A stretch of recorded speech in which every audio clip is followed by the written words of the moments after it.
They say the gods once walked with us, not in grand temples or golden chariots, but in the scent of spring rain and the laughter of a child, in the way the wheat bent under the wind and knew just when to bow. They say you could feel their presence in the hum of a morning birdsong, in the gentle heat of the hearth fire shared amongst neighbours, in the quiet peace of knowing someone, something, watched over the world. The gods didn't need statues. They were the light behind your eyes when you held your child for the first time. They were stillness in your chest when the crops came in heavy. They were the whispered voice that said, "It's not your time." And then they went quiet. Not in rage, not in grief, just silence. The sun turned red. The stars shifted, as if they no longer knew where they belonged. Clerics woke to find their miracles gone. Paladins swung their swords and felt only the weight of steel. No glory, no guidance, no grace. And prayers, they didn't echo anymore. No thunder, no weeping skies, no burning bush. Only silence, heavy and thick like a curtain drawn across the world. At first, the people were afraid. They were ashamed. They turned to the only ones who still claimed to know the truth, the Holy Order.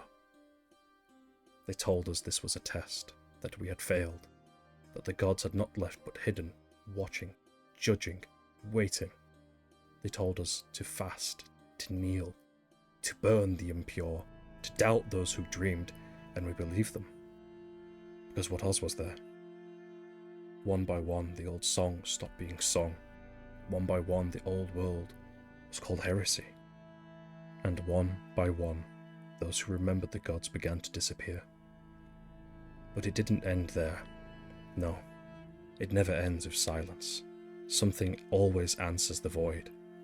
The order grew colder, their robes darker, their eyes changed. Bishops who no longer aged, priests who never blinked, holy men who cast no shadow in candlelight. And when the screams came from inside the cathedrals, we told ourselves it was faith being tested. But behind the walls, something ancient had taken root. Vampires. Old things, hungry things, not conquerors, manipulators, not tyrants, parasites. They didn't take the world by force. They took it with scripture, with sermons, with laws. They erased history in the name of the order. They swallowed truth in the name of devotion. They made forgetting a virtue, and remembering a crime.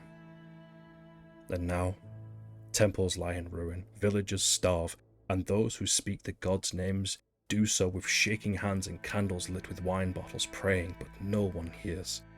The land withers, the skies fracture, the lakes stand still as mirrors, and the winds whisper in tongues no one remembers. And yet, not all is lost. In the cracks between the silence and the ash there are echoes, small, fragile, but real. A child who hums an old hymn without knowing why, a farmer who carves forgotten runes into his plough, a midwife who lights a candle for a birth and swears she saw the flame lead towards the newborn's cry. You see, the gods may be silent, but we are not. And there are still those who remember the feel of grace on their skin, still those who dream of green fields and clean water and dawns not soaked in blood, still those who carry old oaths in quiet hearts. You come from a village long forgotten, Mournstead they once called, a place where the creed's eyes have not yet turned, but famine has, fear has, and yet you are still here, you and the few who remain, hunters, healers, and dreamers, those who lost faith and those who never could. You are not heroes, you are not chosen, but you have something the Order fears more than anything. You remember. You remember the feeling of warmth in winter. You remember how the stars used to sing when you were small. You remember that there was a time before the silence. And now you walk forward into a world of shadows, of lies and rot, of cities that have forgotten the sky, and cathedrals where blood drips behind stained glass. You will be hunted, you will be tempted, you will be broken, but you will break others. But you are not alone, and the silence, though heavy, is not eternal. Somewhere the gods still listen, or they do not. Something else does. So walk softly, hold fast, and carry your memory like a torch in the dark, because the world does not need saviors, it needs reminders. And from you, echoes will rise.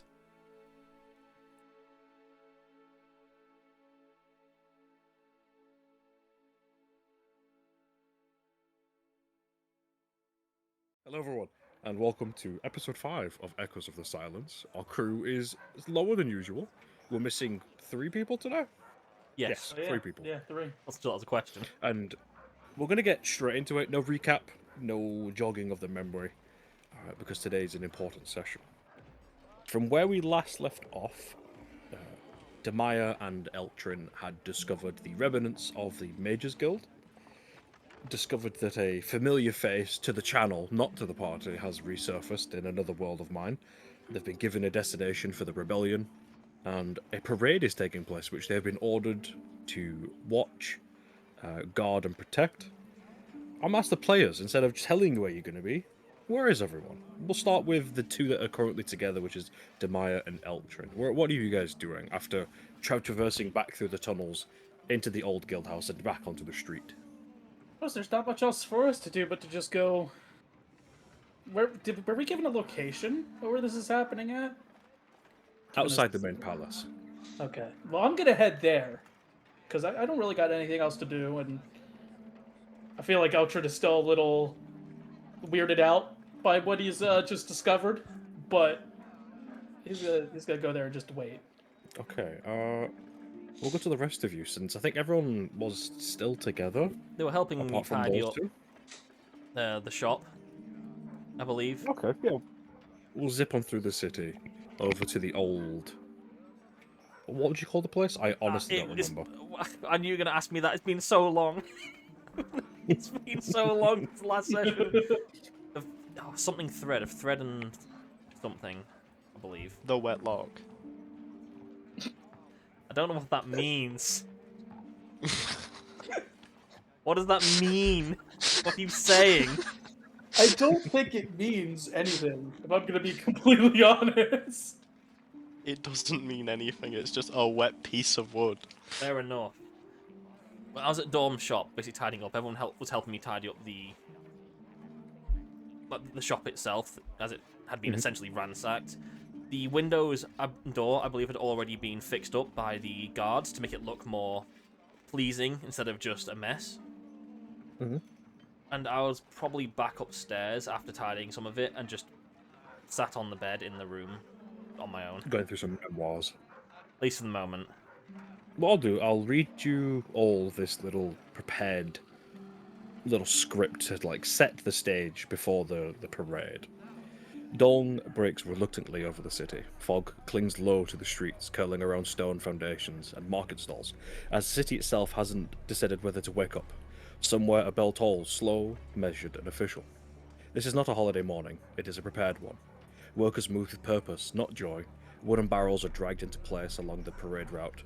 Platforms are reinforced, nails are hammered down with rhythmic echoing strikes. Guards appear in greater numbers than usual, armor polished, cloaks pressed. Orders murmured under breath and obeyed without question. Every street that matters leads to the town square. By mid-morning, the crowd begin to arrive. Not all at once, but steadily. Families, labourers, pilgrims. Some wear the finest clothes, others look like they came because they were told to. Street vendors set up stalls, voices loud, and practice. Bread, trinkets, little wooden effigies of figures of the Crimson Order and leaders alike. Laughter exists, but thin, stretched over something brittle. Patrols move in overlapping routes, some guards wearing ceremonial armour, others do not. You spot watchers where crowds do not look. On balconies near bell towers, standing too still in doorways. This parade is not being celebrated, it is being defended. Knowing that you all have planted this artifact, would you like me to remind you what the artifact is going to do? Because you were told. Yes, please. I feel like we all know, but I feel like the people watching the video need to know. Once that necklace is worn, whoever it is attached to is going to become a very particular coloured fountain. Going to embody the Headless Horseman. I was about to say Yeah. that. I was about to say that. Damn it. It's going to be a very messy parade. Knowing this, are any of you preparing particularly a way out? Are you communicating with each other? Because once this happens, you know the ones in charge are going to be very aware of who brought that artifact back. I feel as if I would have talked to everyone beforehand as someone who has lived in this city for an extended period of time and would probably know a quick way out at least. I was about to imagine. say, I'm sticking with the local. Uh, he knows where to go. This entire time I've been planning an escape route ever since we got the necklace. Like, oh, this is not going to go well. I'm trying to think of a similar route maybe that Dorm took out of the back window, sort of whatever the path he followed to get out. I believe he went over the wall, didn't he? Not through how the window was angled. I feel like I remember he said he went over a wall somewhere to get out, or that would be in the path he would have taken. That would have been along his path. But what I will say is during the events that something may happen, you guys will have bonuses as long as you're with the local. By yourself, these are going to be flat checks. I will say to Paya's character, Yeah. you will have experience on... I can hear myself again. I couldn't. I can't. I think you're just hearing voices. Oh no, I could hear Ellie's mic picking up and I saw it flaring, but it's all good.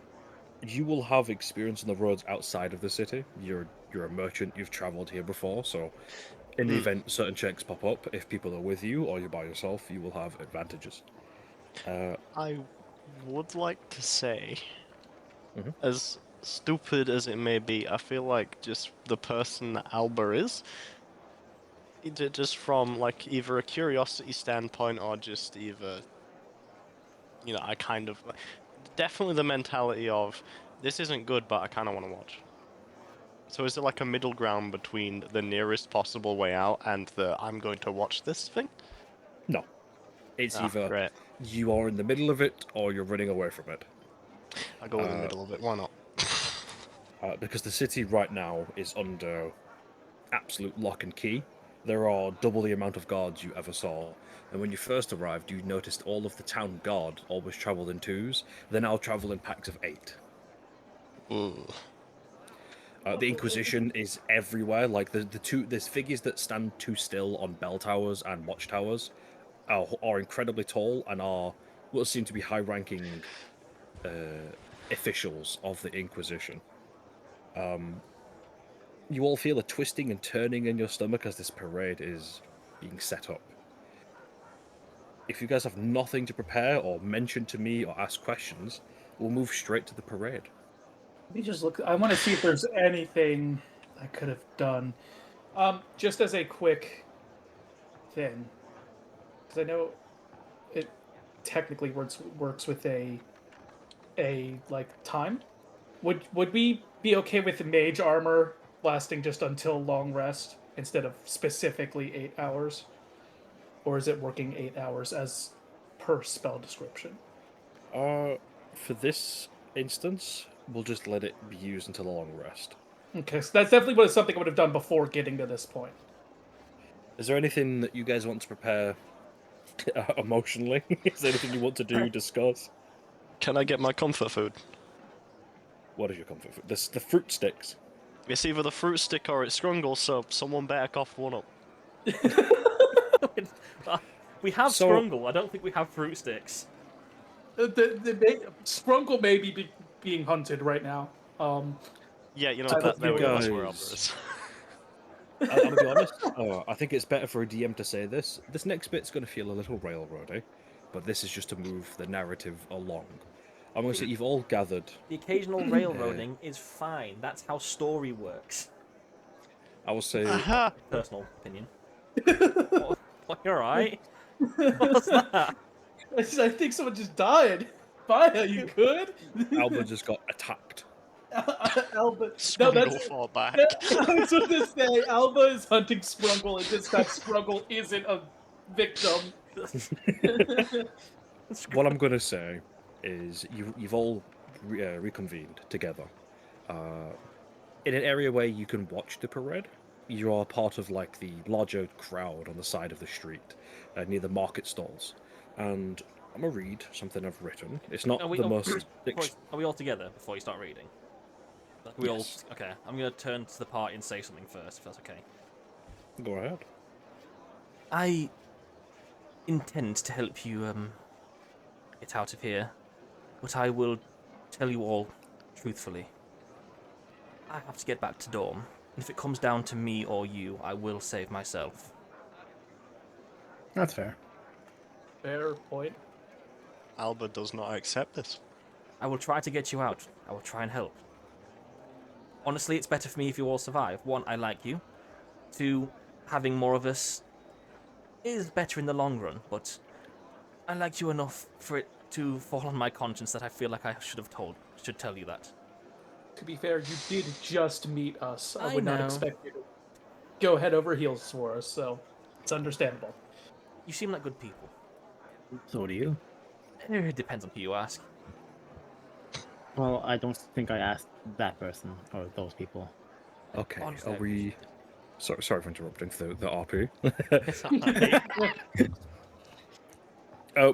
A little discretion to the players and the viewers. What I'm about to describe may be a little grotesque.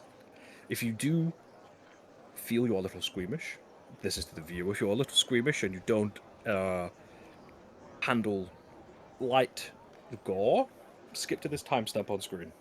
I can do that. It's right down there. Right there. See it? that? Look Yeah, at it's right there. Boom. It's at the bottom of the map. It's always at the bottom Why of is the it map. there? No, Stuff's it's getting not. goopy. No, I've taken it up from. Goofy. Stuff's getting Put it back. goopy. No, Put stuff's it over getting there. goopy. No, you know what? I'm moving it. I'm moving the timestamp. I like how you Put do it it. back. I do appreciate how you think I'm going to be doing this. It's going to be at the bottom of the That's map gonna the be, it's entire gonna be time. really funny. It's just stay there. Albert, you need to put it back. No, Alba, don't eat the timestamp. We need Stop that. eating I'm the eating the timestamp. timestamp. See, now we're getting into to short category. We need to burn 10 minutes. So Yeah, make it spin. Look at it spin. Look at it I go. don't like that sentence. Don't say that to me ever again. Oh wait, I need that. Hold up, I need a second. You just made me The spill my Emperor. drink all over myself. Absolute. Point and laugh, point Oh. and laugh. I was drinking something and then immediately coughed it up. alcohol, how dare you? Elbow, though. I hit him with the look at it spin and it spilt. No, it was. I was drinking a freaking energy drink, and you guys just made me. Which like, one? It went. God, what is it called? Unbranded, non-affiliated energy Unbranded, drink. not affiliated. No, Not sponsored. it's something non-screen. called Legal Bloom. reasons, not alcohol. Never heard of it. It's an American thing, probably. No, it isn't very much an American thing.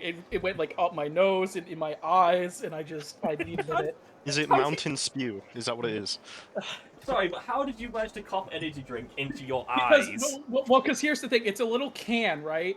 So like I had to lean it the fully way back to like get on any of it, and then I like snorted, so then it immediately went up the like part where I was drinking it into my The guy laying face. down trying to drink Gatorade and just coughs and it goes everywhere.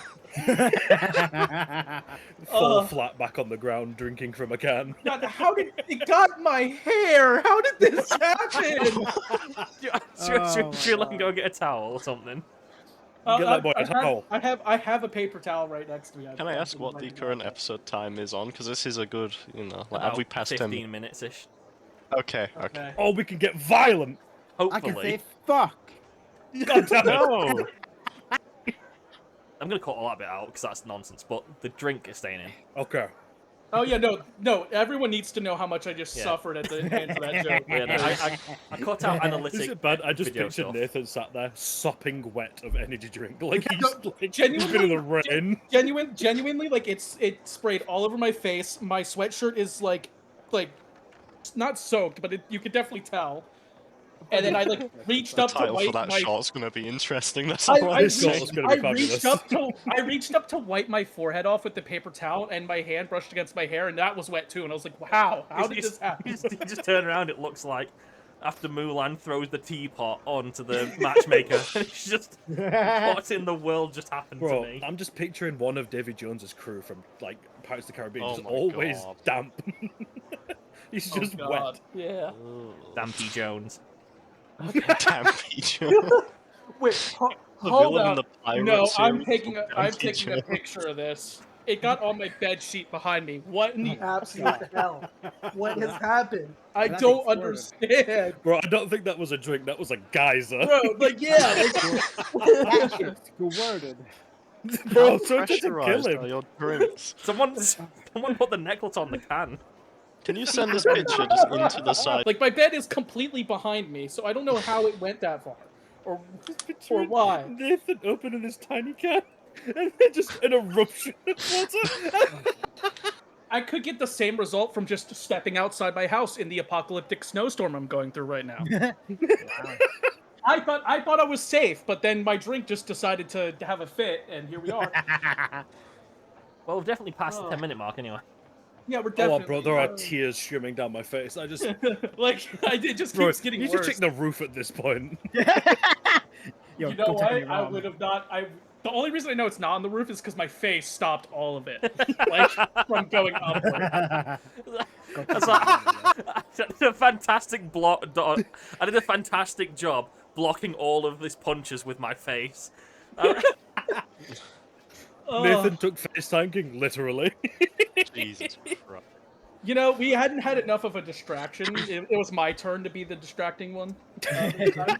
Hey, look, if See. you're gonna be the distracting one this episode, I can like just lock in and be serious, you know? I Serious feel- help. I feel like I'm never the Oh, cause of any right. shenanigans. I've got my script ready. Whenever everyone locked in, ready to go. Yeah, I'm locked. We're locked in. We're locked in. Ugh. So we've got you've all gathered at the parade edge around. I'm gonna say it's not the main crowd just yet. It's kind of like your maintenance workers, your stalls being set up, and a few families that have got there early because it's going to be a busy day. You meander around the city square for a good few hours as more people trickle in, more families come, more guards show up, and things get into full swing, and the city erupts around you. Drums thunder in steady cadence, deep, chest-rattling beats echo throughout the stone streets. Pipes and horns answer them in bright, triumphant harmony. The sounds roll forward like a living thing, impossible to ignore and impossible to escape. Colour floods your vision, crimson and gold banners spill from balconies, streamers snap overhead, confetti rains down in uneven bursts, catching in the air. I almost say, like, almost like the air here has been magically influenced to behave a certain way, to move the confetti in like a dazzling display. The crowd presses close, laughing, shouting, single words they've been taught since childhood. Shoulders bump, someone spills a drink, and someone grabs another. It's a little rowdy right now. People are getting a little excited, and I don't know if anyone knows about when humans gather in a place in real life and everyone gets giddy. It gets pretty rough. It's starting to get like that. To those magically inclined, the air here is thick and it's heavy, and it's almost feeling like it feels like it's influencing people who aren't inclined like yourselves to behave in certain manners and say certain things.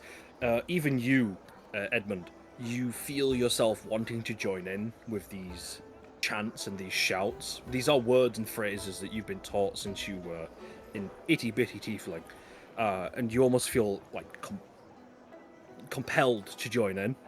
Is this something I would need to make a check against, kind of compelled, or is it just? No, it's almost, it's just instinctual. Like you can fight it, you can join in, because you've been through a lot. I'm not going to force you to make a decision that typically should be your own decision. I'm going to it join just in while feels- sticking with everyone else to make it look like we're not standing out. Okay. Yes. Itty bitty tiefling. Itty bitty tiefling. Put on screen. Tiny. No, Oh no! Why do we keep doing this to the characters? small Edmund. Tiny Edmund can't hurt you. Tiny Edmund. It's Yo. Smedmund! Yo, Smedmund!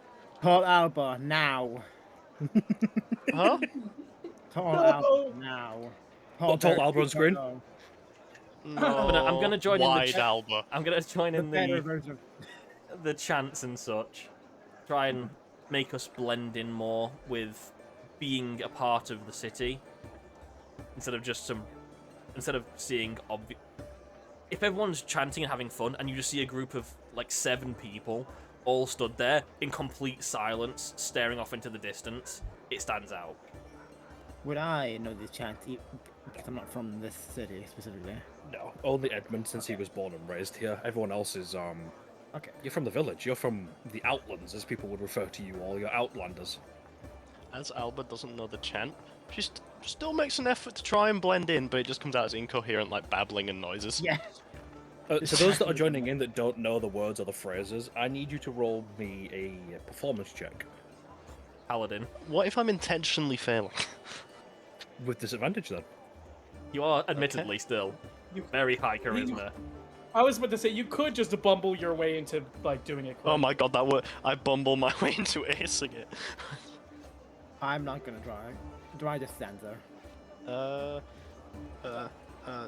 yeah, I forgot I was a paladin. Yep, charisma based Right, I is it a was a charisma? paladin? What is this check? performance. performance. If you're intentionally trying to fail, at disadvantage. You roll Okay, it twice, performance make a is lower. an action. Is that skill? Skills. It's a skill. Yes. Thank you. Yikes! Well, I got 24 on both. So Yes. Somehow, some way, Alba, you're just joining in the rhythm and just nailing it. You're just one of the crowd right now. hitting the to high the- notes, you know. Somehow, some way is like evil Meg from Hercules, which is a very Somehow, specific joke. And I hope somebody gets what I'm saying. To those that aren't joining in, it's not like you're sticking out like a sore thumb, because other people aren't joining in. They are just eating and partaking in the festivities that surround them. As you're all, I guess, just joining in at this point, you're partaking in the event. First come the heralds, bells ringing as they pass, then ranks of soldiers in polished armor, synchronized steps, spears held perfectly upright, their faces are calm, professional, watching even as they smile. Behind them, rolling the icons of power. Relic carts draped in velvet, priests walking in measured steps, heads bowed in rehearsed reverence. You recognize the sigils you've seen carved into the temples around here and in the palace itself. And others you haven't really seen before. They seem to be almost like organization symbols of certain aspects of the Crimson Court. The music soars louder as the procession turns towards the central square. From somewhere ahead, trumpets cry out, long and sharp. The rhythm changes, the crowd reacts instantly, cheers raising like a wave. Guards along the route straighten up, hands shift on spear shafts as a few glance towards rooftops. Others scan the crowd, other faces, past smiles, through you. You feel it then, the subtle pressure in the air, the same sensation you felt when you handled the artifact. Uh-oh. Not magic flaring, magic waiting. Somewhere ahead, carried with ceremony and pride, is the necklace. Polished, blessed, doomed. The platform comes into view, raised stone, draped in banners, framed towards statues of not saints or martyrs, but again just historical figures of the Crimson Order, soldiers and officials that took over during the silence. Names history insists were willing to take on this difficult task as the world went quiet. The music doesn't stop, it only grows louder. The parade is no longer approaching the moment, it's inside it, and you feel it, it's loud, it's manic almost. Anything you would like to say with each other or prepare as I'm about to read the next bit? As I'm sort of chanting along with everyone, I'm keeping the smile up, just turn to everyone, and remember what I said earlier, and carries on with the chant. Remember, I will leave you. No, I Type meant more remember to stay close. Remember, I'm Audi, 5,000. Remember, good luck. Remember, you are expendable.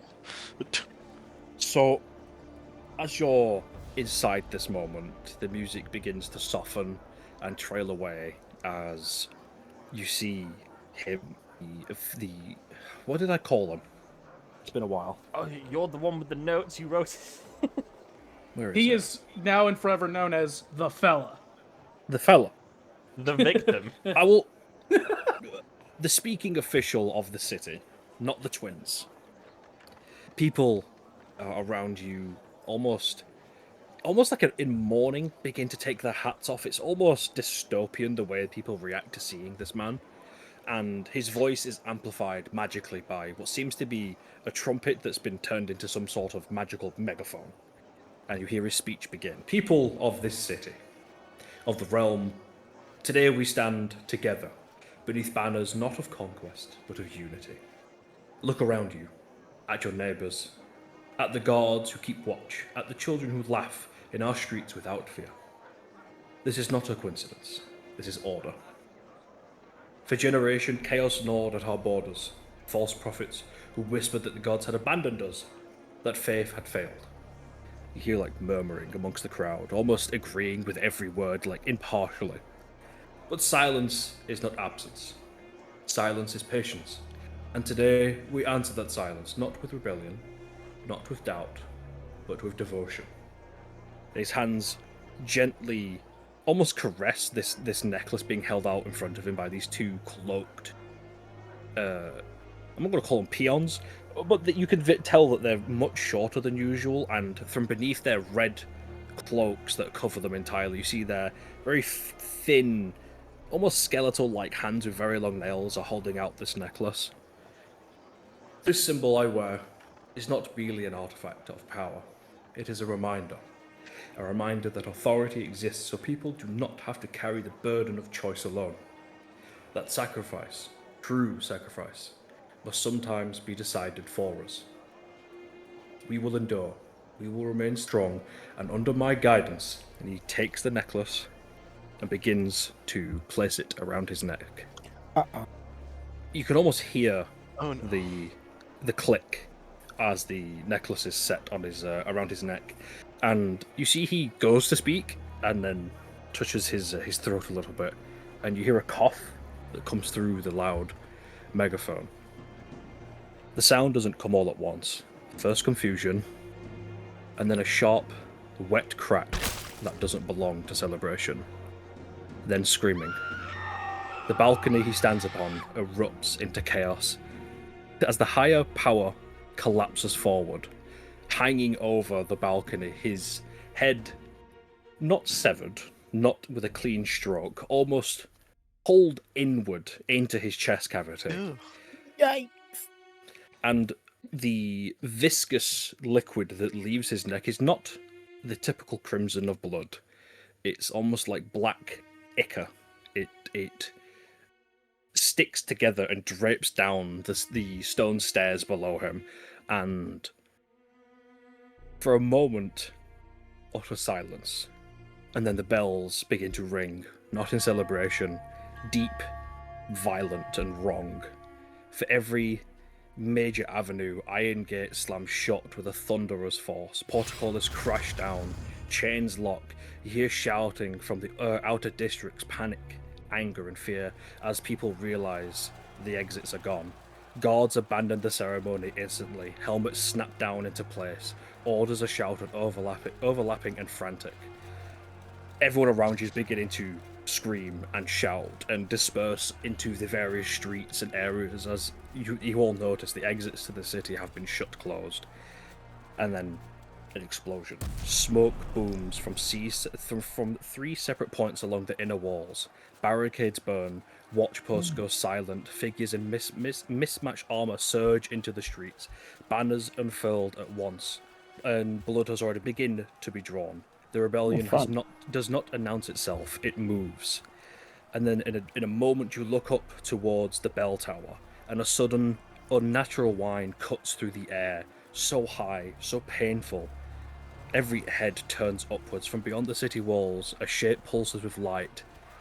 Sigils flare, and rune locks break. The shot hits the bell tower dead center. Stone doesn't explode so much as it comes apart, spiraling outward into glowing fragments. The bell tower tears free from its very foundation.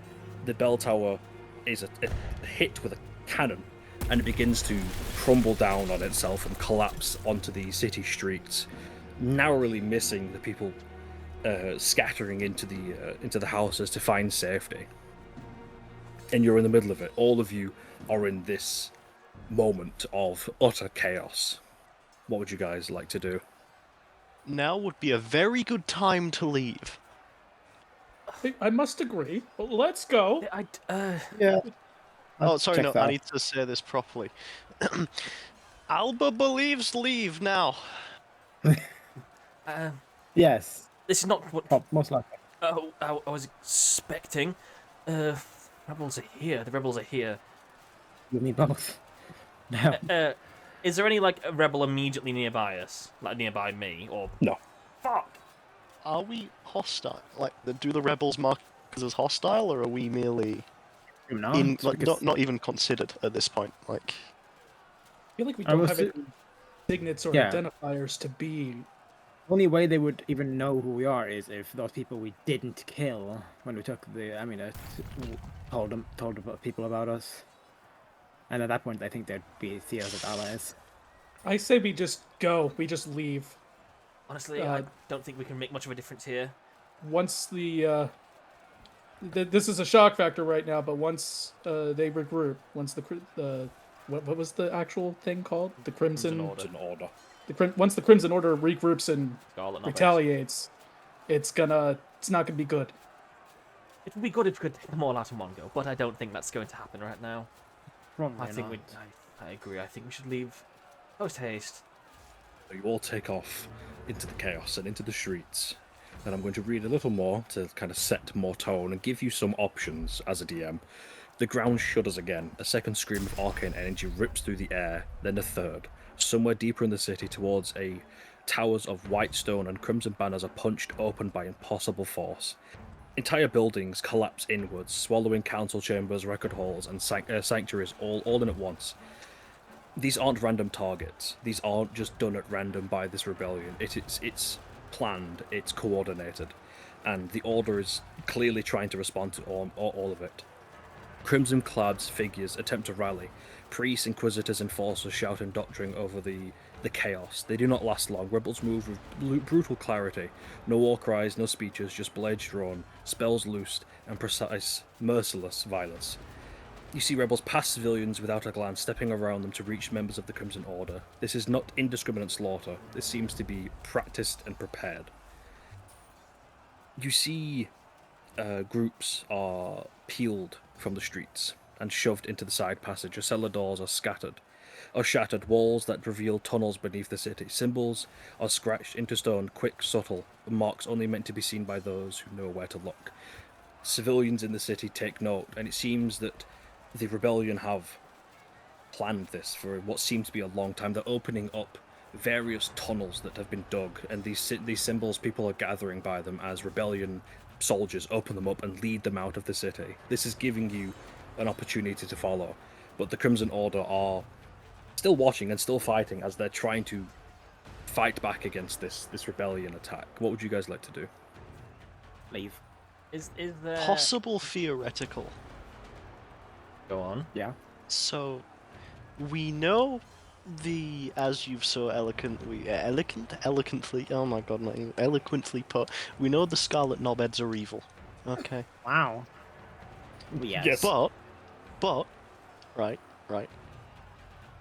The rebellion, you see, if we run with them, right, the village we came all this way to help will probably get caught in the crossfire as we fled the scene. We are immediately implicated. What if we potentially assisted the Scarlet? No. No? Okay. That was a pretty like no. Like that's the most serious I've heard Velvet about anything. It was worth to propose it. I will not I'm be not helping aiding them. the enemy. I feel like no matter what, they know we're the ones who gave the amulet. The village is in the crossfire now, no matter what. I feel like we just need to look out for ourselves at this point. We need to make more of those amulets. Even if our village is to fall, I would rather they fall as well, than help them.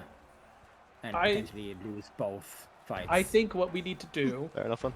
is we need to get out and head to Old Harrowfield. That's my thought. Because whether they win or lose here, the Crimson Order isn't just stationed here. Then they will regroup and try to push an offensive no matter what happens. And I'd much rather get to the base of operations of this rebellion to see exactly what's going on than just flail around in the streets. Fair enough then. I do agree, but no. Is there any like Crimson Order member fighting any rebellion member like very nearby that I can see?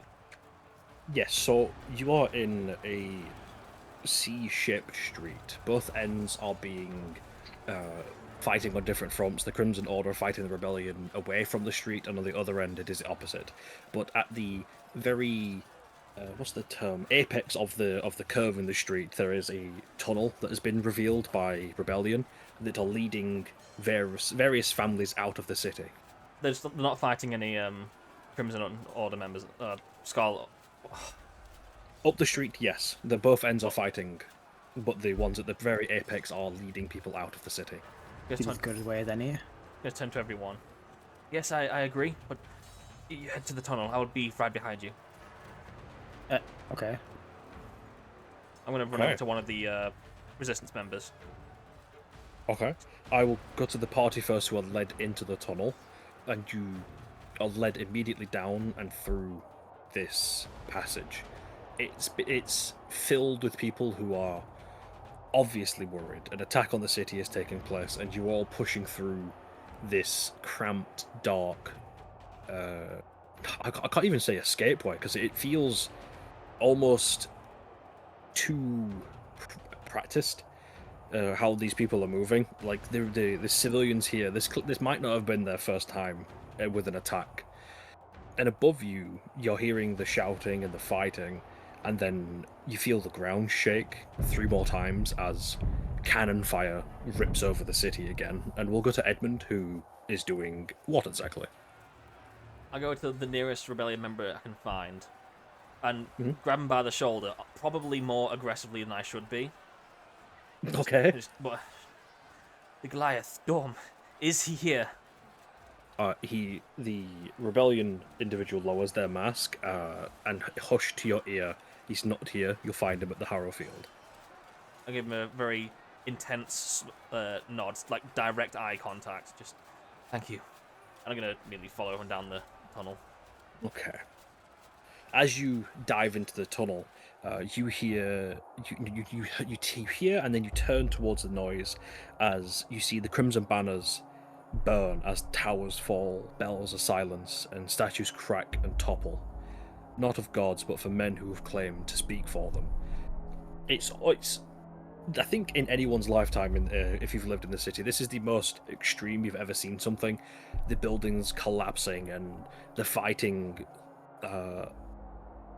with magic. The magic is something that you haven't ever really seen. It's practiced quietly and told that it's heretical, and these rebellion fighters are using it in open display against the Crimson Order. And the tunnel is close behind you, locked and barricaded. The rebellion guide everybody down and tell you to keep going into the fields. More of us will be waiting on the opposite side as they stand guard if anyone wants to break into the tunnel. And you head down through this escape way. And also for all of you running, is there anything you would like to ask? Anything you'd like to get clarification on before we head out into what is essentially the wilds? Just so I background. It's nothing too important, but like, would Eltred recognize this, like the magic, the way they're using magic and everything is stuff he would have seen quite like normally with before the silence? Yes, it's warcasting. It's something you probably would have to help people learn and teach when you were a younger man. But the magic itself feels different than you remember. You remember magic was more like a martial art. It's smooth, it's practice, it's brought into the world through patience and practice. But the way these soldiers are using it, it's forced, and it's, I need you to do what I need you to do immediately, instead of, don't work with me, you're working for me, is the best way I can explain it. Gotcha. So it's more like, I could probably like delve from that. It's like, though the base is stuff that was from before, they've sort of adapted it to this new point of people don't have time to study it. Yes, They just sort of make it work. You could definitely tell that a lot of the things that the rebellion are wearing are artifacts to help bring this magic to the forefront immediately. It's amplified to such a high potency that you would consider it dangerous when you were a younger man. But they need it. They're fighting something much bigger than themselves. Anything else? Anyone else wants to ask? Edmund is just heading on forward with everyone else. Gotcha. So you're pushing through the tunnel and you breach into the wilds, the woods that you traversed, and the countryside that you had to travel to get here in the first place. And much like that was mentioned to you earlier, there are rebellion out here who have carts prepared, horses ready to go. And Alba, you spot your wagon with all the things you brought with you out here. I'm gonna go and grab that. If I can, that'd be useful. Oh, absolutely. Yeah, you rush over, and it's the rebellion here know your group. They've been told your faces, they know who you are, and they get you ready to go. They hand you bags, they hand you food, your cart's ready to go. The animal that was pulling it has been replaced. It's no longer a donkey, it is now a horse. The donkey is no more. Yeah, there had to be some sort of loss. The donkey had to go. I found out A where we got soul the food for from. a soul. You served well, R.I.P. Donkey. We never even knew your name. I never even met the I donkey. Alba named the donkey Jimbo. Jimbo is no more for this world. Jimbo is no more, Bo. And as you're getting ready to leave, the rebellion tell everybody here who are getting into wagons and mounting horses that we cannot take the old roads. We have to travel back through the country to a very particular village that all of you know to use the old riverways to get to Old Harrowfield. The roads are controlled by the Order, but the old waterways are not. What would you guys like to do?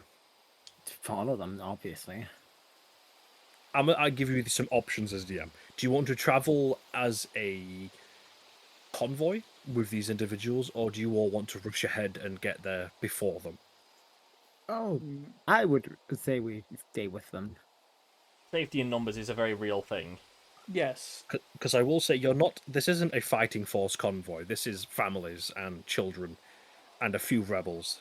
If you are to be with them, you'd be more of a protective role versus a being protected role. Question as far as like convoy makeup, because I have a feeling, I don't know about everyone else, I have a feeling we're gonna have people we want to evacuate from the village. I'm just thinking about that. How much room does this convoy have extra? There's like a wagon that isn't filled, at most. Because just to play, devil's advocate here, if we go quicker and get to the village ahead of time, we may be able to acquiesce a few more carts and get people out that we want to get out. I don't believe you have anything to pull the carts. I believe the donkey was like the last living cart pulling entity. Yeah, but like if we can, at the very least, like figure out I'm just playing devil's advocate. If we like need to prepare, because I don't know how long this caravan's going to stay at the village before just moving on. How urgent do we need to be where we're going? Like, how urgent is this move? Just to set the tone here. Obviously, we're running right now, but wherever we're going, do we need to be there, or are we running because we have nowhere else to go? Because we're going to the village to use those waterways to get to Old Harrowfield, is from what I'm got from DM. That is correct. I feel like obviously, it's the group decision, but I feel like the option that's going to keep us alive the longest would be, in this kind of scenario, as cruel as it may appear, we need to get there first, we need to get ourselves situated, and then we can save lives after we've saved our own. Yeah, I'm open for anyone else's opinions. It's just, if we have people we want to get out, whether or not we have that ability, we should get there first and get things situated and let the village know what's happening, because it definitely will be a target sooner rather than later. Edmund is kowtowing to other people's opinions in this one because we're heading through your village. He has no. His end goal is where we're going overall, not the places in between. So this is up to everyone else's discretion.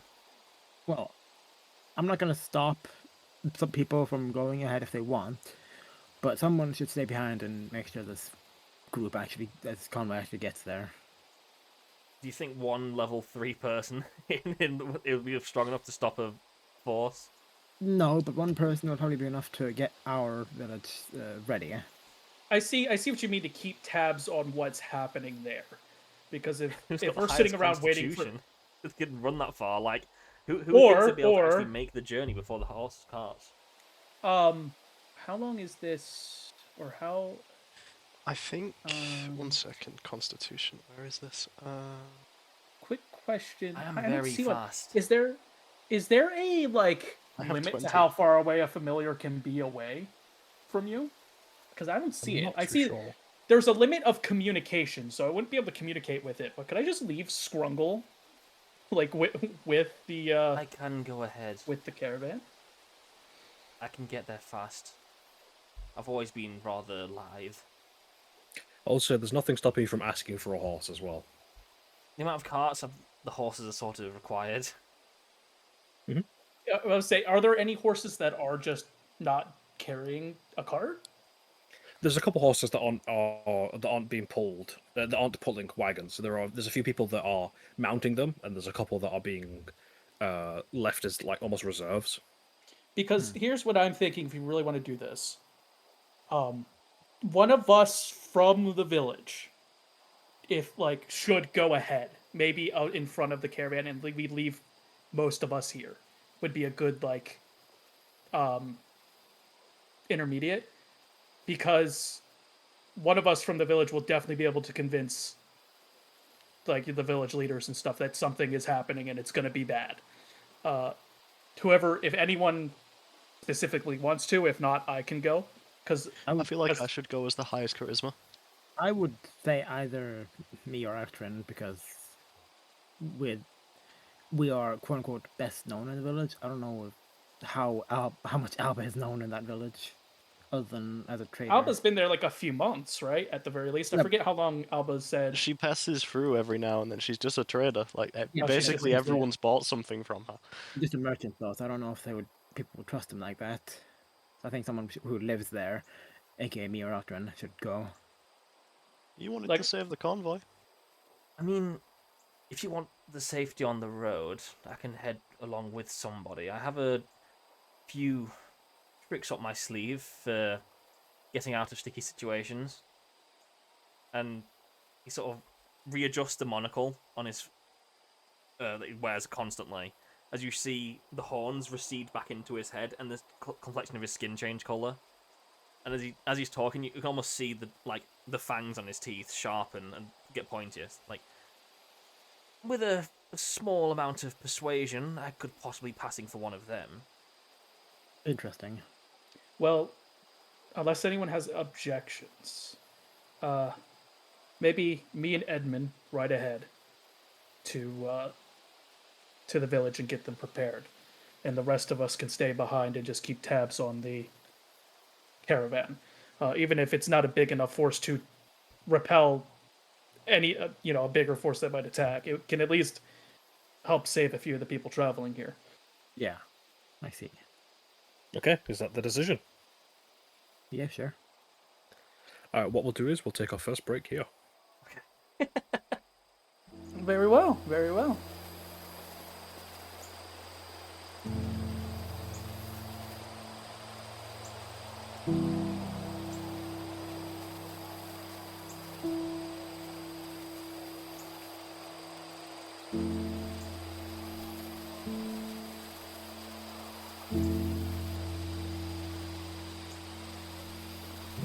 Hello, everybody, and welcome back to part 2. I can hear myself again. Welcome back to part 2 of Echoes of the Silence, where we left off. Our party had decided to split. Eltrin and Edmund have taken some horses ahead and are travelling to the town of Mournstead, whilst the rest travel with the convoy to provide protection and honestly, probably for a little relaxation because it's been a long day. We're not going to do any of the checks for sleeping in the woods or doing any of that because this is a narrative session, and to be honest, can't be bothered. Most fair That's DM thing valid. I've ever heard. Valid. I feel that. The DMs agreed. But I will say, it's going to take you a little while to get there. I think from Mournstead to the city is, 3 days, 4 days? So I'll say the group that went ahead, you will get there a full day ahead of everybody else. I feel that's fair, going at a steady pace, not pushing the horses too hard, and getting back home. Yeah. So this description is for Edmund and Eltrin. You know this road. Your feet remembered it before your mind does. The gentle bend near the old oak. The shallow rut where carts were led too far left. For a moment, hope stirs. A foolish, aching thing. The land looks the same from a distance. The fences still stand. The roofs are still there. Then the wind shifts. Then the smell reaches you. Not smoke, not decay. Something processed.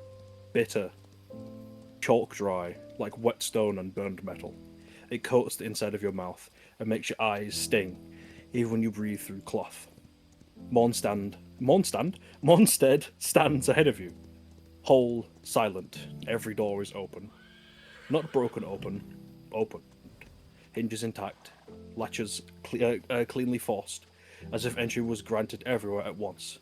Curtains stir faintly in the breeze, though no hearth fire burns inside.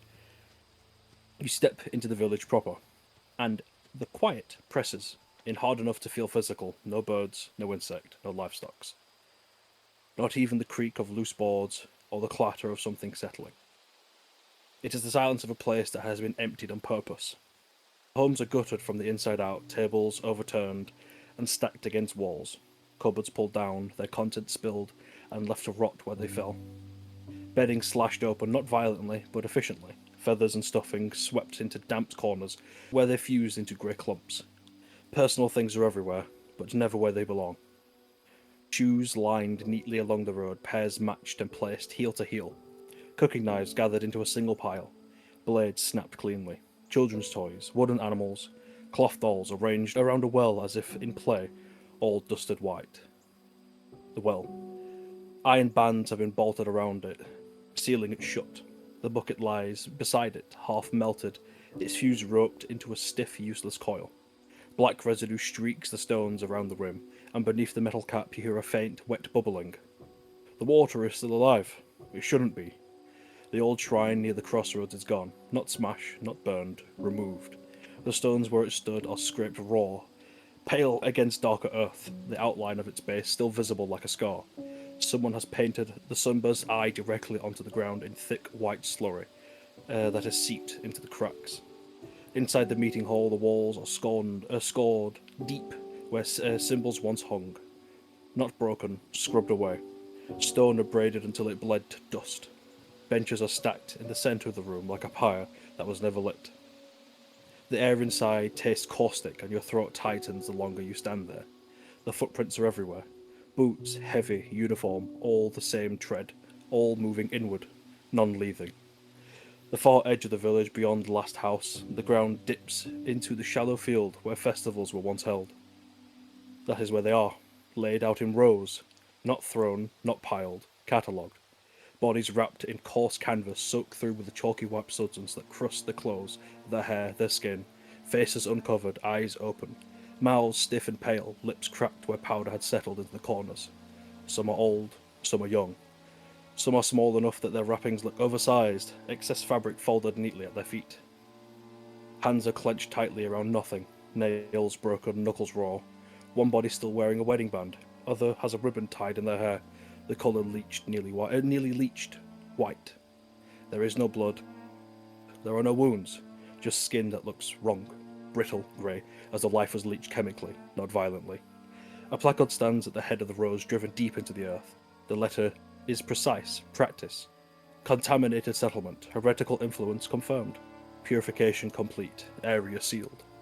Around the field, the grass is dead in a perfect circle beyond it. The land still grows, the wind picks up. White dust lifts up from the ground, swirling lazily around your boots. settling into the seams of your armor, the folds of your cloak, the lines of your hands. It clings. It does not blow away. You realize that this place is meant to be mourned. It is meant to be forgotten. Whatever happened here was not rage, not fear, not even hatred. It was procedure. And somewhere, far from here, bells are ringing, measured, orderly, triumphant. Mournstead does not answer.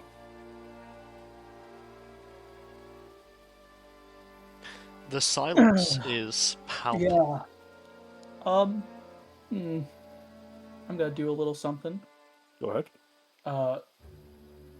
There's a couple things I'm doing actually. I'm going to ritual cast detect magic to see if anything that happened here was result of something magical.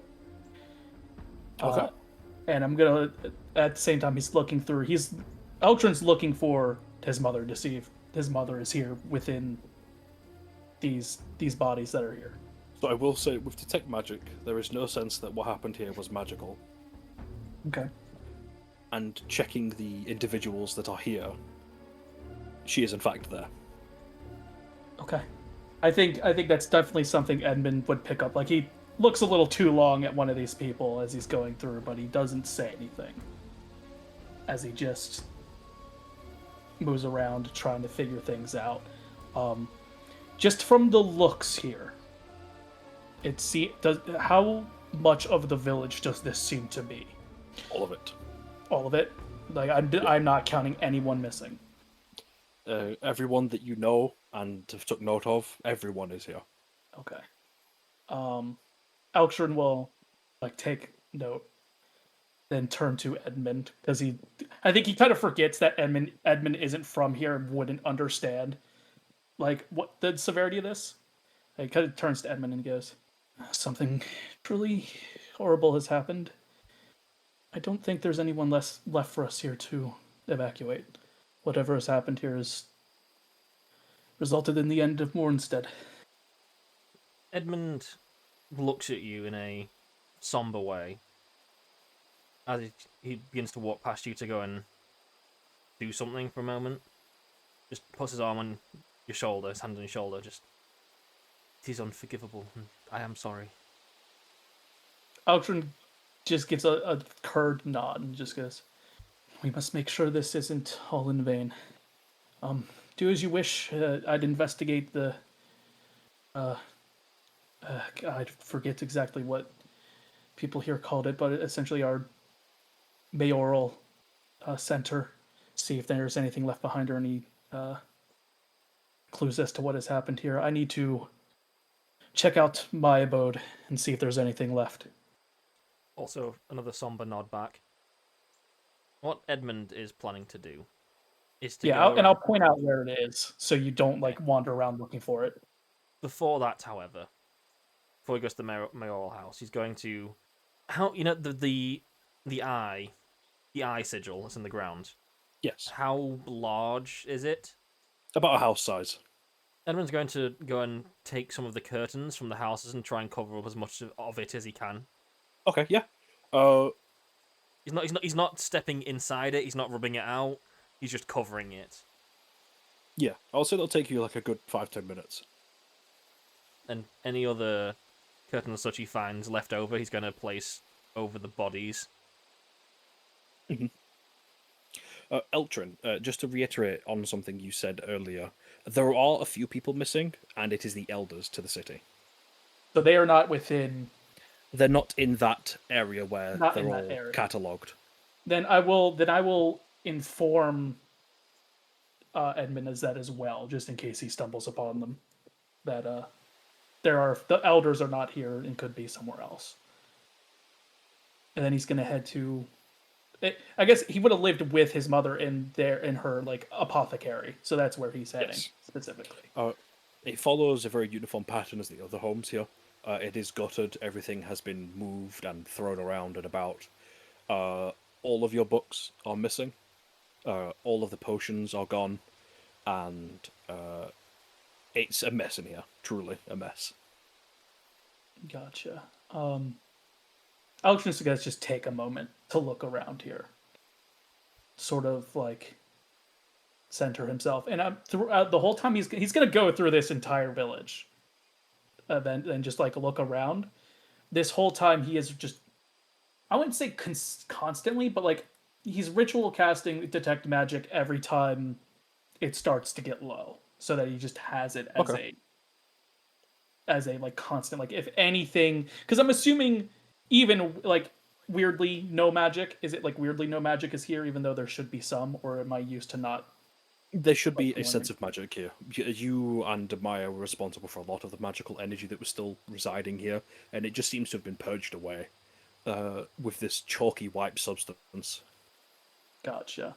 um and he's just gonna look around, make sure he's not missing anything, and just sort of like he gets very somber, and eventually I will meet up with Edmund. Are either Just of you within going our to check on the riverway? I'll check. I'll check before I head to him, just because I know that's where the convoy's planning on going. Okay, exposition time. The path slopes down towards the river that once kept Mournstead alive. You remember it clearly. Wide enough to use riverboats without crowding. So enough that the elders could wade and bless those who asked.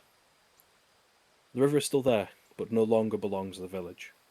The water moves, but sluggish now, thickened, its surface catching the light, dull, uneven sheens. The red is subtle at first, not bright enough, not fresh, diluted.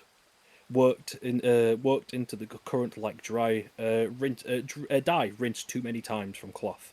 It swirls in long, lazy threads, fading and returning as the water bends around the stone. The smell reaches you before the source becomes clear. Copper, wet iron, all blood that had been soaked into wood and never truly washed out. Along the banks, the stones are stained dark, not splashed but saturated, as the river has been drinking something it cannot forget. Grass near the edge has collapsed inward, flattened and matted, its blades stuck together with something that dries, tacky and black. Upstream, the land has been altered. The posts stand embedded in the mud at regular intervals, driven deep enough that no flood could have set them straight. Iron rings are bolted into the rock along the river's edge, each one scared, not rust from age, but worn smooth by strain. Ropes still hang from a few of them. Some of the cuts are clean, others are frayed. One trails into the water, the end dark and stiff. The ground here is churned into a slurry of mud and footprints, heavy boots, again and again, pacing the same narrow paths that drag marks leading from the bank to the river. Shallow furrows that disappear beneath the surface when the current grows stronger. You see the scraps of cloth snagged on reeds and branches downstream, robes, sashes, a familiar pattern of stitching, the kind only worn by Mournstead's elders when they gathered for council. One piece still bears the faint outline of a sigil, the thread picked apart deliberately, stitch by stitch, as if whoever did it wanted to be certain no symbol survived the water. Near the centre of the river, where the current deepens, something catches. A shape just beneath the surface, pale, smooth, unmoving. The water curls around it, red washing over white, then pulling away. Whatever was done here was not quick. It was not done in anger.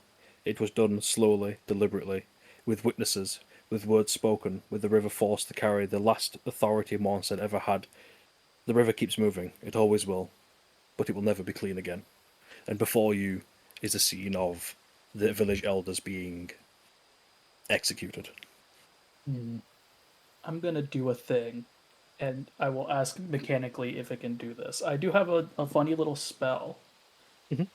that it says oh, within creatures. Never mind. We're good. It only works on Okay. creatures. I don't like this. I don't like it. Alfred's just gonna take in the scene, sort of.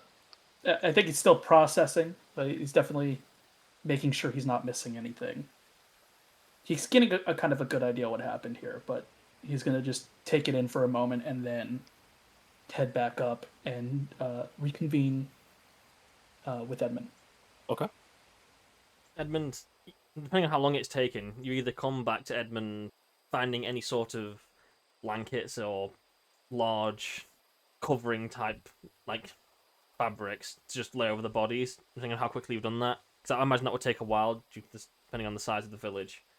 After that, he would be looking for carts, anything that of cart related Something that can pull people, something that can carry more people if need be. There's a few wagons here that are left Yes. untouched.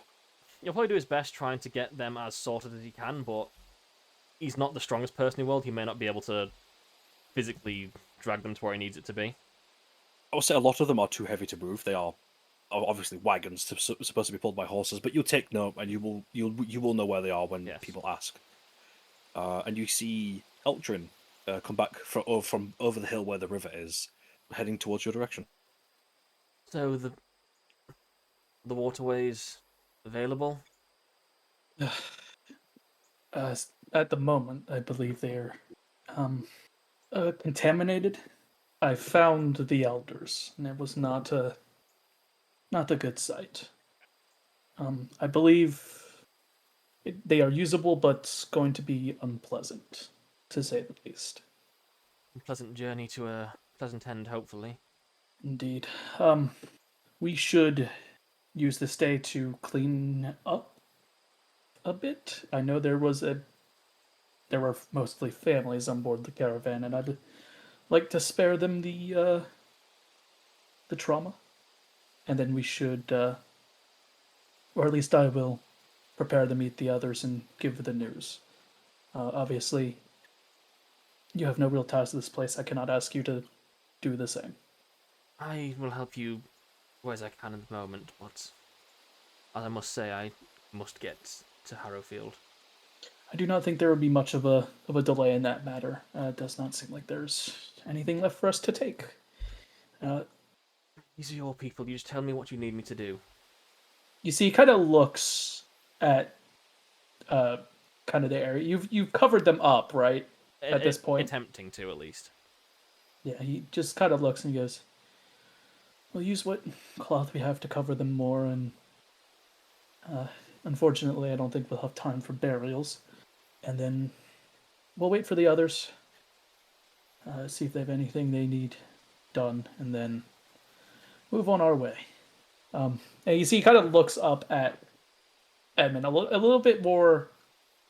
Like, his face is still somber, but he's like, you can definitely tell he's thinking about something. He goes, "And depending on how long we do stay here, I will need to speak with everyone on other matters unrelated, just in case I don't see anyone or find all of the members of our group. If you could just pass the word along. We are missing a few. A few of us didn't leave the city, I've noticed. I did not see those you were with at the parade. It is quite disturbing considering what's happened here, but we don't have time to think on that now. At the moment, I think our main priority is to cover these people and then await our companions. And that is what we shall do. Okay. And as you both set upon doing your best to do a minor cleanup, I'll say you do spend the day doing the best you can, and you do get these individuals decent with their remains. You do set a little work into the waterways to make it a little less grotesque, as the next day breaks and the rest of the party arrive, seeing what has happened to Mournstead and the rebellion being equally as confused as they arrive. Ronnie? Mhm. You know I hate you, right? Why'd you hate me? I believe that's. I wonder why. As I look over Mournstead. Why would I hate whoever made this happen? We should have known by the name itself this was going to happen. To be Oh, honest. absolutely. But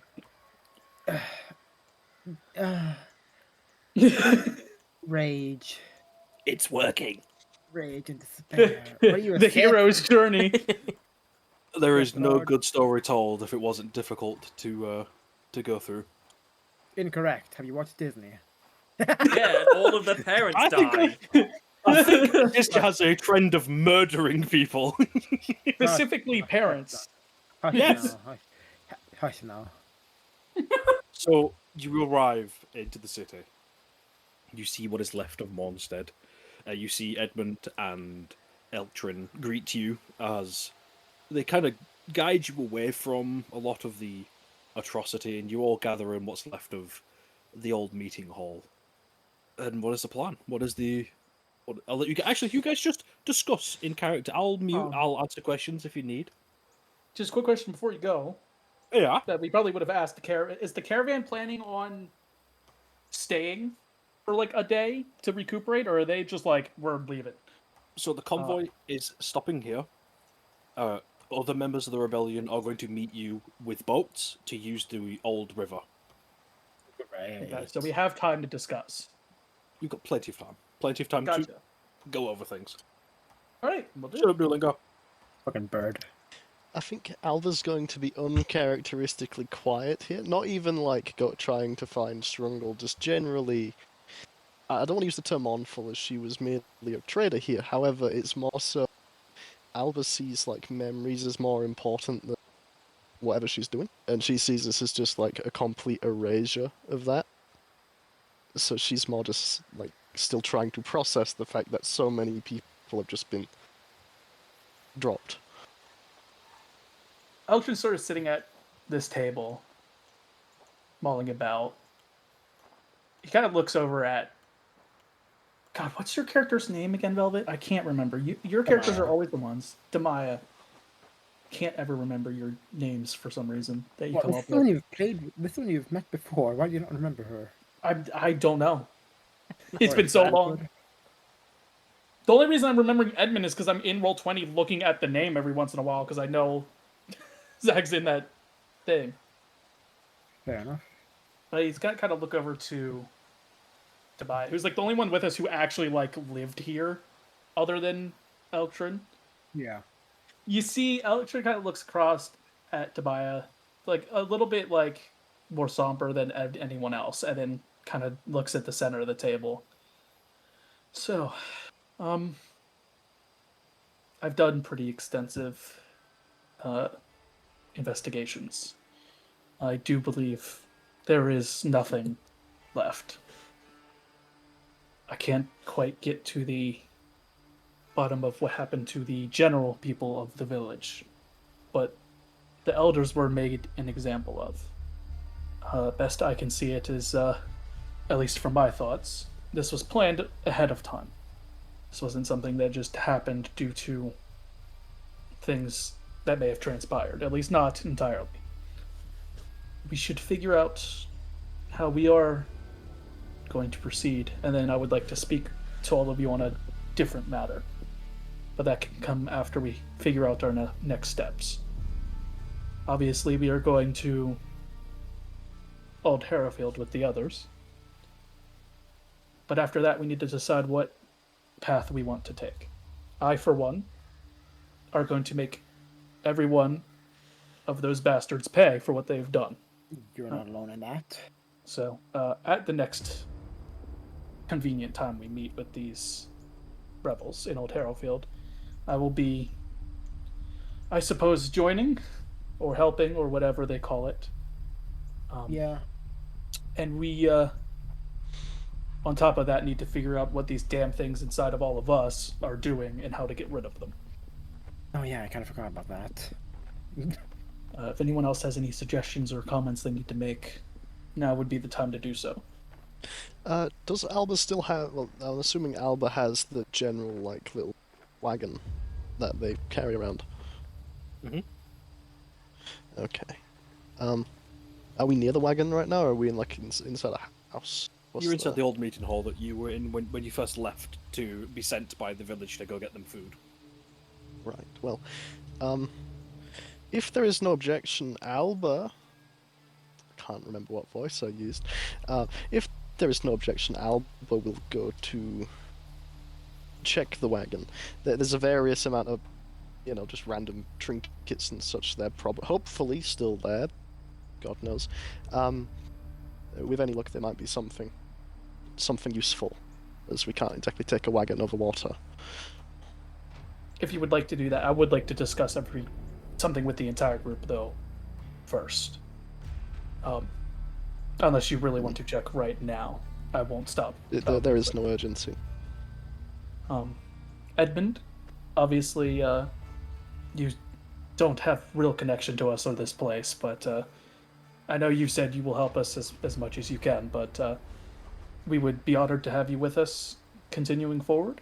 Uh, I know you're looking for someone.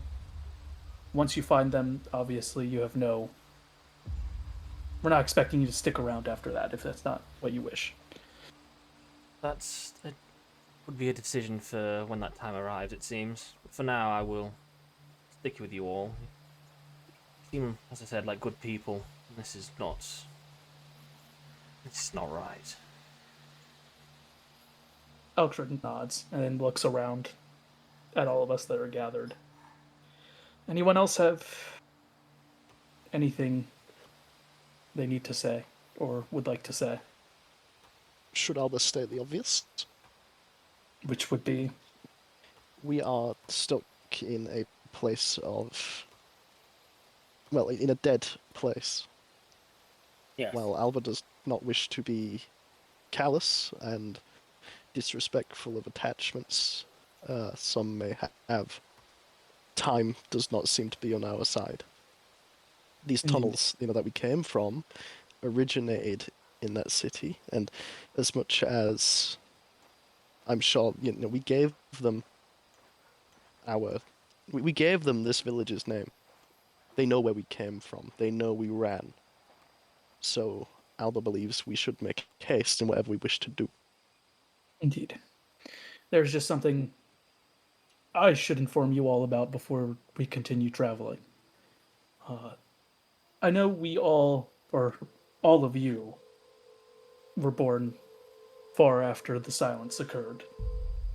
But I was alive before then. I know how it was. The reason why I study magic the way I do and study the things I do is I believe there is something much worse coming than the silence.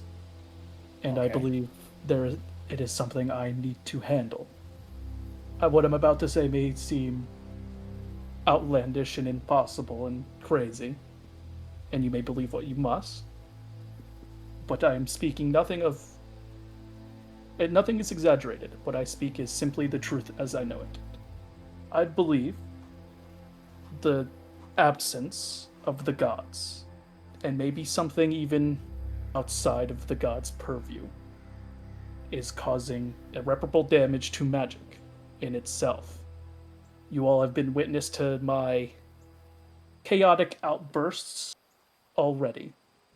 Simply put, about 100 or so years ago, this shouldn't have been happening. If I were to use my innate magic that is part of me, yes, it should, but using spells from poems and spellbooks, it should not. Magic in itself is unfurling and going chaotic, and soon enough, maybe in the coming years, it will start affecting more people too. And once that starts happening, I'm not sure if the Crimson Order will be the most concerning thing here. My journeys and travels and studies are taking me to where I believe I need to go to ascend higher than mortal kind. One way or the other, I do plan on ending the silence, but I will not say it is for completely selfless reasons. If any of you wish to depart from my company for this reason, you may, and I will not hold it against you. But it must be known that this will be my main priority throughout our journeys, no matter where they take us. Well, those are some lofty ambitions. Quite. I personally am not going anywhere. Having a god as an acquaintance would be a rather interesting story. The gods are not here. Do you have any semblance of plan?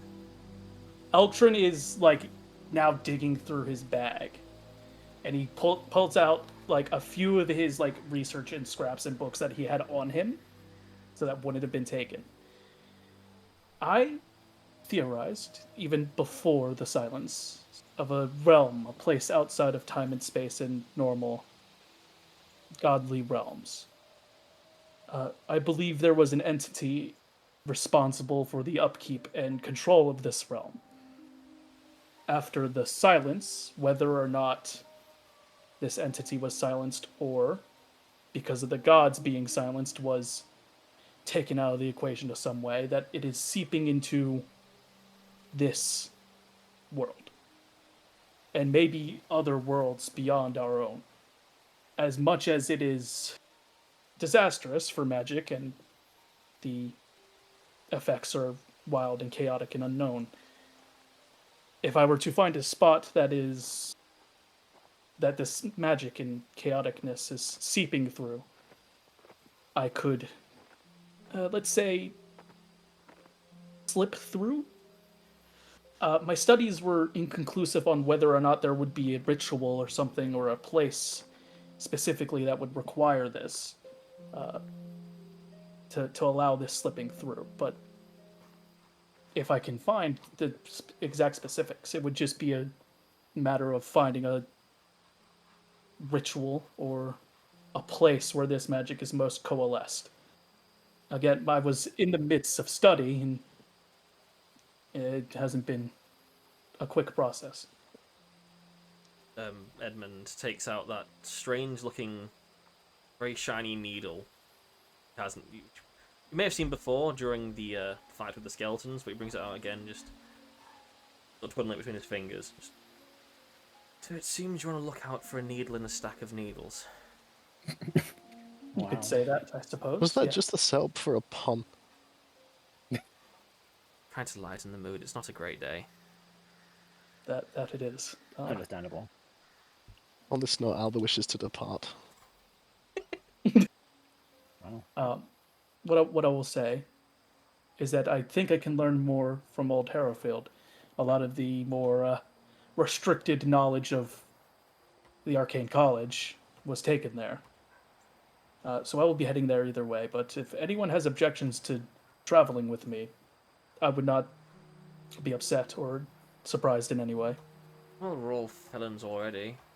Artron, with how much and how long I've known you, I don't care where you're going, I'm coming with you. If I can come with you to wherever you're trying to get to, I'll do that too. I don't know how that would go, though.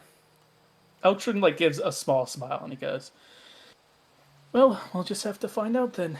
And one other point of business, just so it's not a surprise when anyone sees it in action if it ever occurs and I need to use it. I am very well studied in magic, even those kinds of magic that are, say, grotesque. As I am in studying for a long time, I do consider myself quite an expert at sangromancy. Oh. Just so it's not a surprise later on down the road. I mean, it probably would have been a surprise, but not before I saw someone's head literally absorbed into their own body. Yeah, that is something I haven't really seen much of. Yeah, I expected an explosion in a typical sense, not in that. There was an explosion. It just came much later than I would have thought. I just Yeah, don't I expected know which one's worse. we've all seen it now, and so has many innocent civilians. Fair enough. It's not that he didn't deserve it. Oh, fair enough. Yeah, no, but the civilians probably didn't deserve to see that. Probably not, but it is what it is. But Yeah. that is all I had to say, all I had to make known. Any objections or comments, obviously, welcome to say them. Not particularly. You may have much loftier ideals than I just wanted to live a life, but it seems even that's gone wrong now. Yes, the way I see it, if magic goes wrong, then much worse problems will follow, even with or without Crimson Order. I do plan to take the fight to them, of course, but It is concerning to me. I'm not the most magically inclined sort, but Dorm has spent many years mastering more than one trade.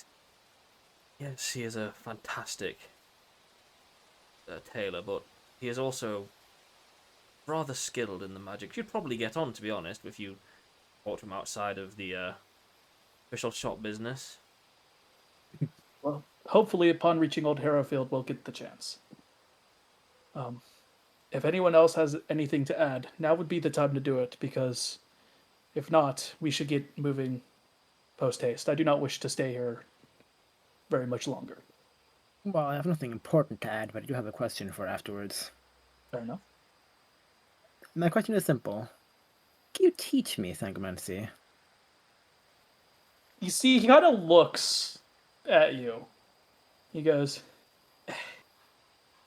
knowing the complicated nature of it, it would be possible, but very much like how I use it in my sorceress bloodline tends to activate. If you were to use it yourself, a similar effect depending on your sorceress bloodline may manifest. I'm not sure how that would form, but it's definitely something that could be done. Interesting. Well, we'll just have to see, I guess. He nods and then just looks around at everyone again one last time and just goes, "Is that everything then? Because if it is, I suggest we take Alba's suggestion and get moving." Yeah. That's fair. I concur. Also, just so that we are all aware, and I'm sure we are all aware now, we are missing people. We should look into that as soon as possible once we're out of here and in Old Arrowfield. Yep. I wouldn't be surprised if they were taken. And I'm trying to think positively, but positive thoughts are in short supply right now.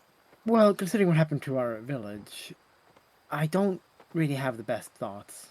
For all we know, they might already be gone. In that sense, just gesture to the door. So, hopefully we'll find them. Hopefully. But I wouldn't bet on it, personally. Knowing the order. I'm leaving. I'm going. And where are you going? I was rolling. I'm going to the wagon. Okay. The thing. What are you doing on the wagon? I'm just checking if there's anything that could be remotely useful. Ideally transfer, like just something small, movable. But if there's just anything left there that we not to lose. I'm gonna hit you with some trauma because I didn't think you would do this session. But I'm gonna hit you with some Oh trauma. no! You head on outside after having a relatively very important conversation, and you head over to the cart and begin picking through its belongings to find transportable goods, foods, weapons, blah blah blah. And you stumble upon something that had been put there. It is a small doll handmade by some of the children of the orphanage here at the town, with a little note attached to said little doll. I was going to pick the note up, and they're not going to read it yet. They're going to pocket it. What you find in the cart is obviously your basic preserves, rations, a few weapons that you've all been carrying, your gold that has not been taken, and that's about it. Okay. Probably just collect the gold and then, just return to the group. I'm So going you're all to keep together. the doll in the pocket though. Okay. Hell yeah. Oh, by the way, the doll is in a image of you. It is a little doll made up to look like yourself. Okay, yeah, I'm going to keep that and I'm going to keep the note. I'm just going to kind of be twiddling with the note as I walk back in. I haven't, it's folded over very neatly. And I've just kind of got it there in my hand and I'm just glancing at it every now and then. I stand with it waiting for us to do something else. So you head back inside. The group all turns to you, and you're all raring and ready to go. And but you do know you have to wait for the rest of the rebellion to get here with the boats to use the waterways.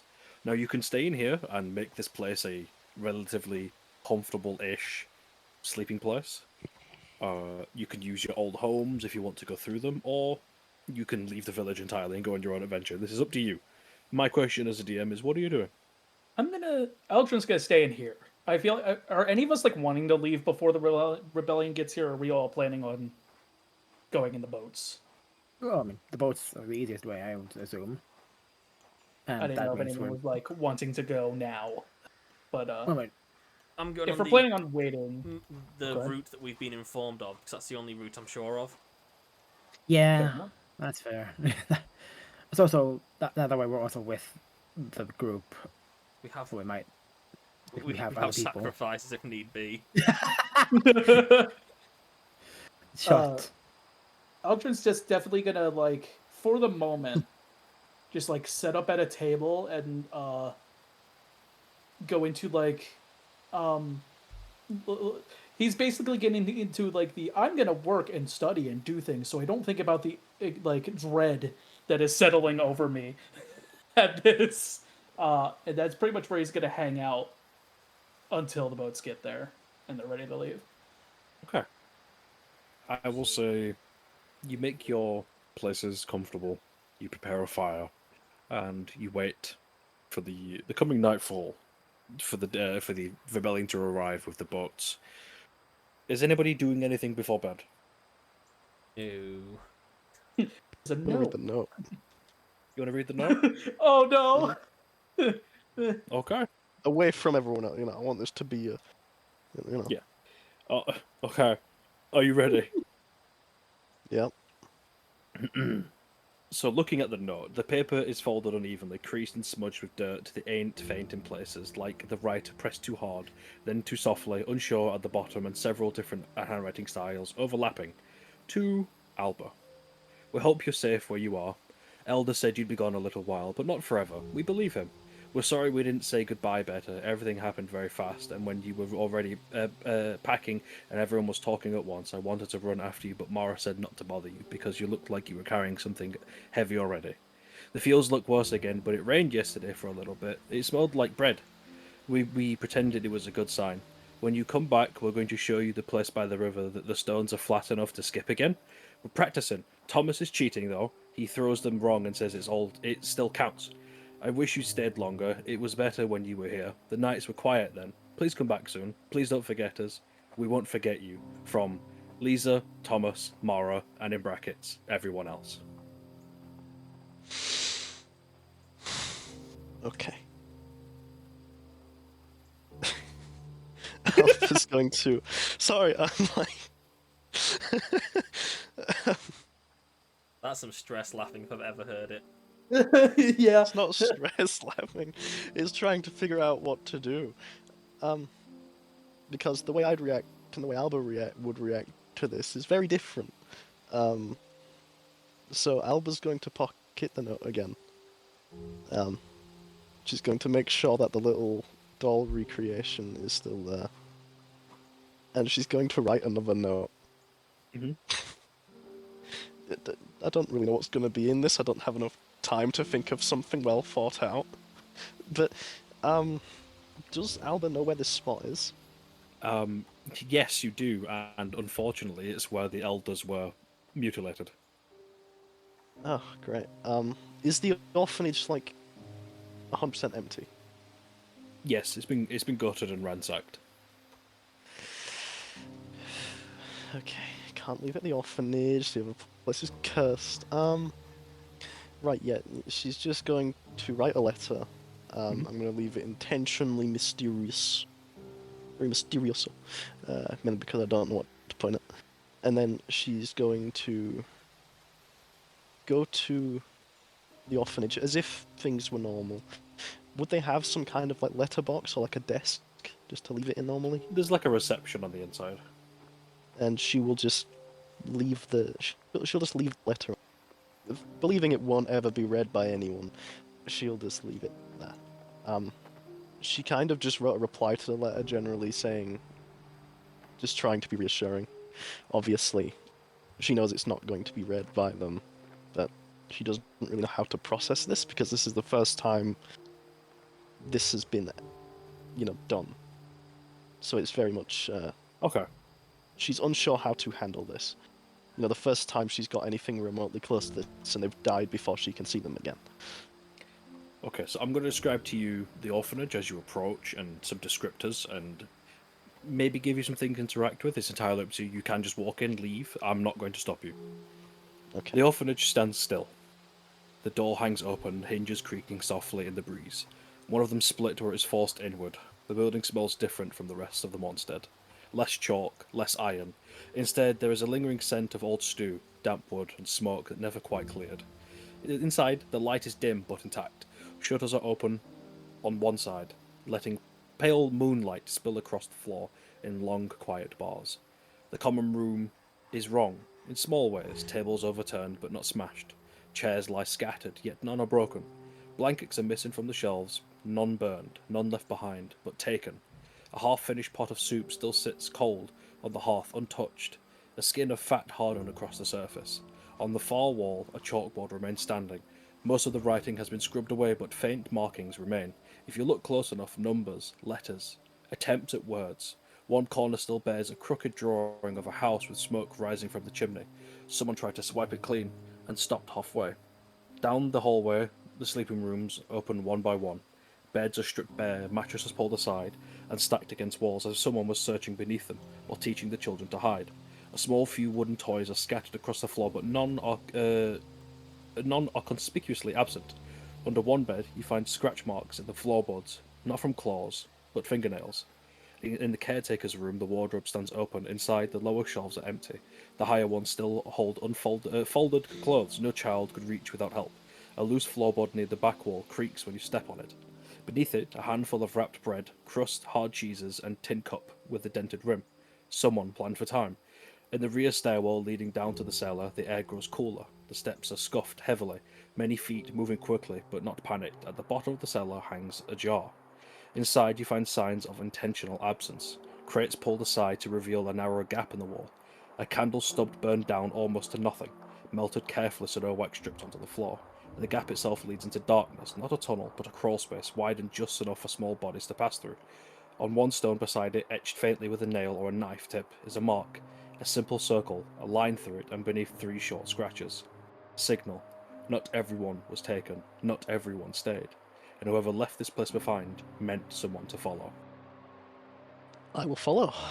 If it's well, depends actually. Is this like a massive side quest here? Am I about to get obliterated? Like, yeah, I'd like to follow it if there's no issue from anyone. Is there an issue with me following that? No? No? Okay, yeah, I'm gonna follow it. Okay. Is there like any books left that any of the children might have enjoyed? Specifically the ones that were named, assuming that I knew them even at least briefly. Like, is there any books I know would have been enjoyed by them? I'm gonna say no. All the books here are gone and taken. Right, well, I'm taking the drawing of the house. Okay. So you enter the passage. Yeah, you found the little stone. The passage is narrow, too narrow for comfort. Stone presses close on both sides, rough and damp. The air stale, but not dead. Someone has passed through here recently. You can tell by the disturbed dust, the faint smear of dirt on the wall where a shoulder brushed too often. It smells like earth. Go on. Sorry. No, right, I've just brained. I'm a paladin. I can check my stuff real quick. You keep going, I'm listening. I'm just looking at what I can do just so I've got that ready. Oh god. It smells like earth and smoke, and fear that has learned how to stay quiet. The crawl space slopes downward, then levels out, widening just enough you can move on hands and knees without scraping skin. Ever so often, you pass faint chalk marks on the stone. Arrows scratch shallowly. Jesus, that's a difficult word. Shallowly, meant to be invisible unless you're already looking for them. Someone wanted this path hidden. Someone wanted it to be found by the right people. After what feels for far too long, you hear it, breathing. Not close, not panicked, just there. Careful, measured, more than one. A flicker of light blooms ahead, quickly shuttered, then cautiously reappearing. The tunnel opens into a low chamber carved into the riverbank stone. Reinforced with salvage planks and roof beams, blankets line the walls, crates serve as seats, and a few lanterns burn low, their flames turned down to pinpricks. And then the light falls on them. Children, huddled together in small clusters, wrapped in blankets too big for them. Some clutch bundles of bread and cloth. One older child stands immediately, stepping in front of the others with shaky hands raised, not in the threat but instinctively protection. Behind them, half hidden in shadow, are 2 adults, thin, exhausted, armed poorly, but standing. For a moment, no one speaks. Then a small voice breaks the silence. You came back. It's Lisa. Her face is smudged with dirt, hair cut unevenly where someone had hacked it short in a hurry. Her eyes widen, then fill. Then she clamps her mouth shut like she's afraid of making sound too loud for the world to hear.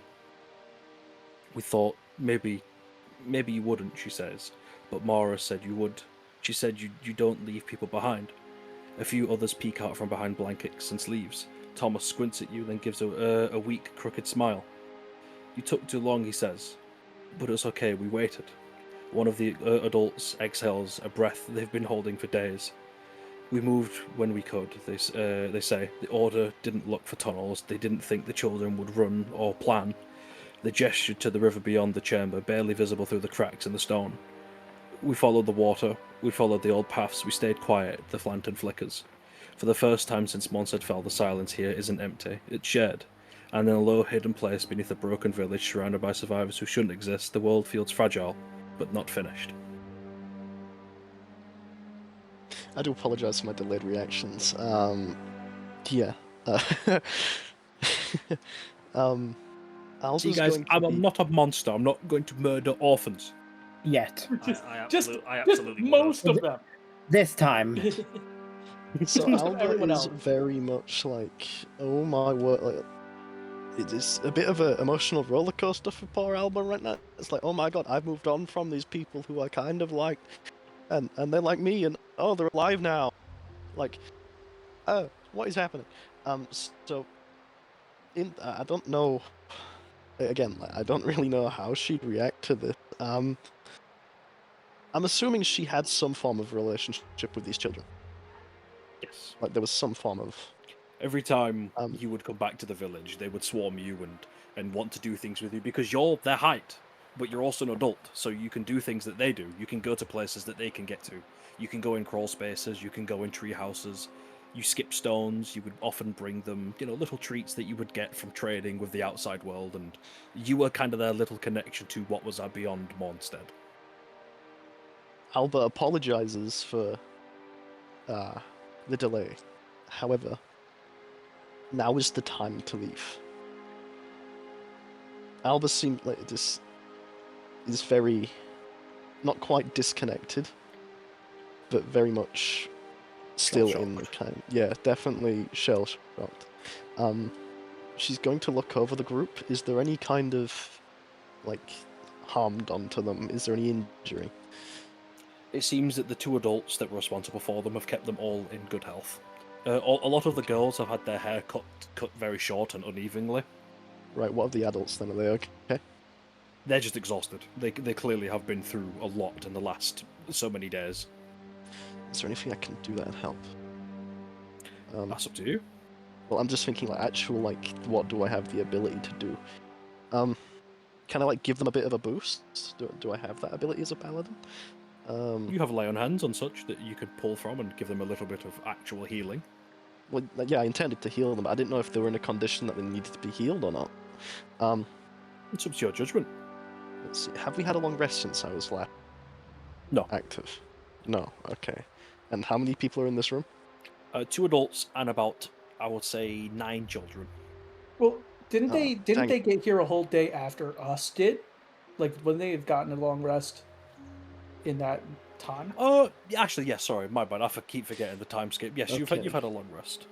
Right, well, I'm going to use 11 points, one for each of them, just to give them all a little bit of a... Yeah. Bit of a pick-me-up.